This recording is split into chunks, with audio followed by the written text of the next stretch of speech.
Hello my friends. I would like to start today's video by showing you the dried result of the last Dutch pour I created using GenCrafts pouring paints. And I'm very happy with the way it came out, and I love the shine from the copper and the silver on there. I think it's quite pretty. Now, if you saw this video and followed the directions given, you became eligible for one of 3 sets of GenCrafts paints. And as promised, today is the day I announce the winners. Now, I scraped up the drippings from this painting and used it in the video you're about to watch. It was a simple swipe and perfect as a background for one of my embellishments. And ta-da! Here it is. I haven't varnished it yet, but I think he's pretty cute. So I will let you look at this little fellow while I announce the winners. You have 1 week to claim your prize, so if I announce your name, be sure to send your mailing address to me at chrissypaints@yahoo.com by Monday, March 7th. GenCrafts will then send your paint set. If I don't hear from you within the week, we have alternates chosen, so be sure to make the deadline. Okay, the first winner will receive the classic set, which is just like this one. 24 pouring paints. And the winner is Donna Rankin. All right.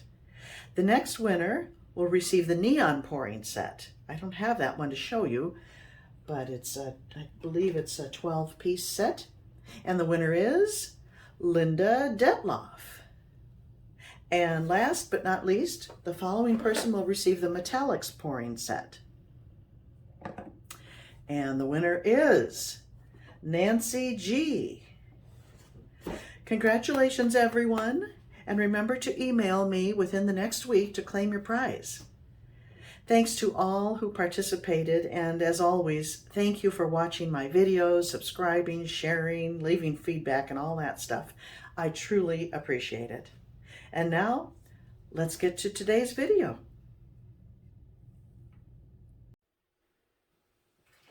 Okay, I'm going to try a swipe today with my leftover GenCrafts paints, which I used for the Dutch pour.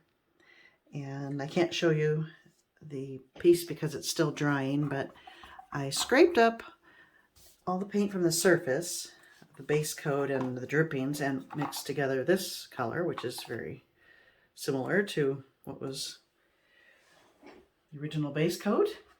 And then I've got the 2 silvers, copper and black. I'm going to add 1 drop of silicone to the black and use that for swipe color. I'm intending this will be a background for some kind of an animal painting. So let's see what happens. Let's see. I'll pour this all out and see what I get in the way of coverage.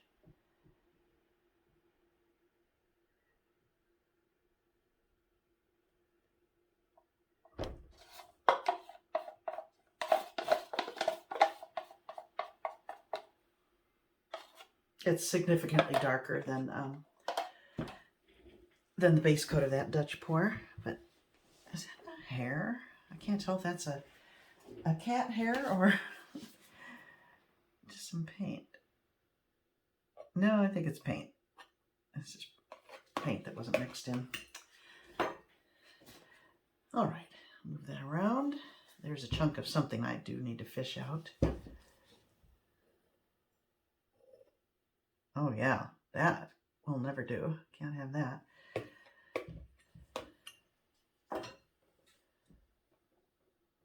Not worried about these stripy bits of color in there. Because that'll be disguised by the swipe.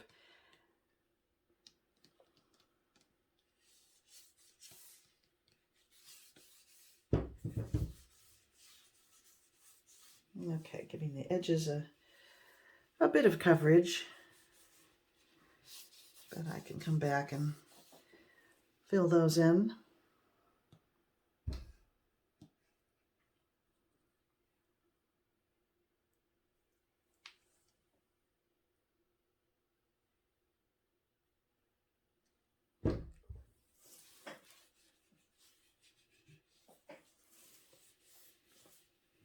This is an experiment. I've never tried silicone with these paints, and again I have extended the paints with glue and Floetrol. I'm going to need to leave my gloves on because I'm going to swipe and then probably tilt the canvas. So let me just clean them off a little bit.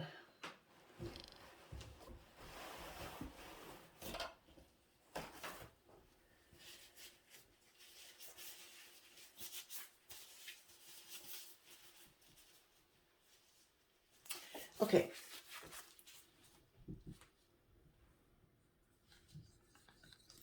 This light color is barely going to show.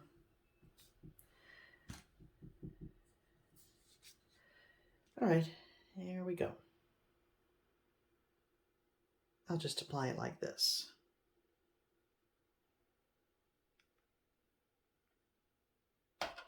Oops.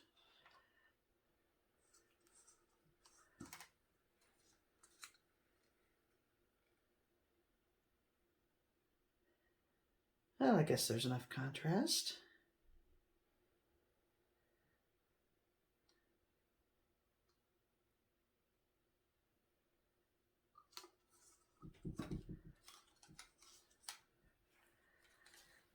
I love doing little experiments like this with leftovers because you might discover something that works well.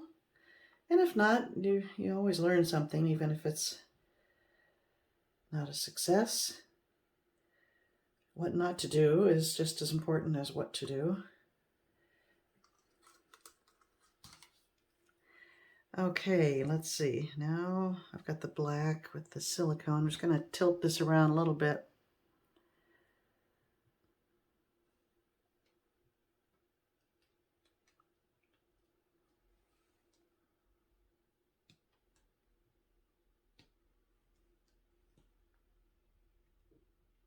Okay.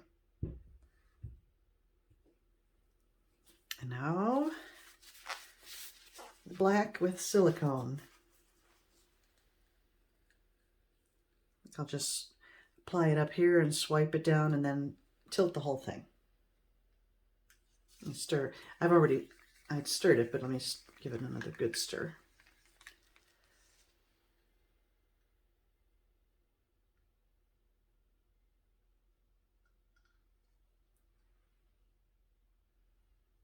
Okay.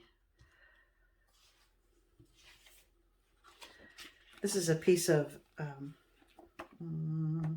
notebook page divider. I find it makes a nice swipe tool. It's sturdy but lightweight. So let me lay that down gently, get full contact all the way across, and then slowly pull it downwards. Oh, fun. That's what I like to see.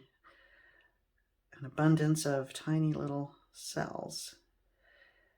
And this will be a very nice neutral background for an embellishment of some kind of animal, no doubt.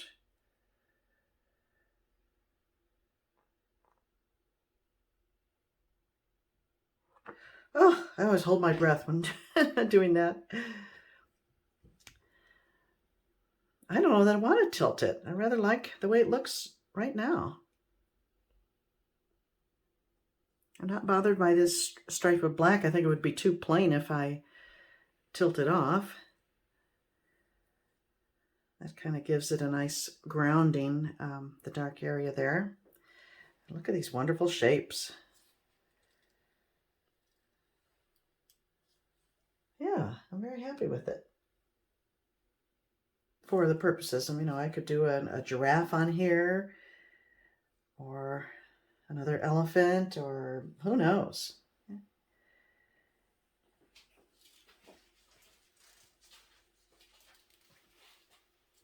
Let me show you the, I'll take my gloves off, and let me show you the giraffe I did recently.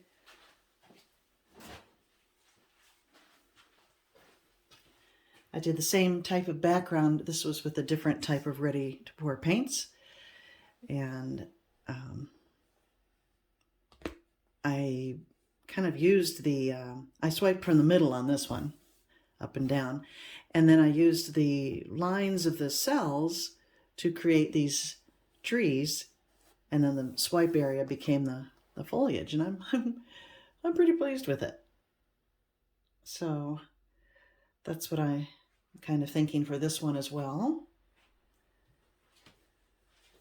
That type of jungle animal, or not jungle. I better do a voiceover on this. This is terrible. Yeah, it's great. I'm happy. Maybe I will tilt it just so slightly.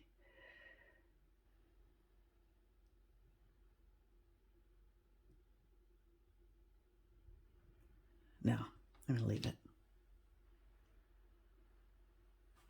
Okay, my friends, that's it. And thanks for watching. Bye now.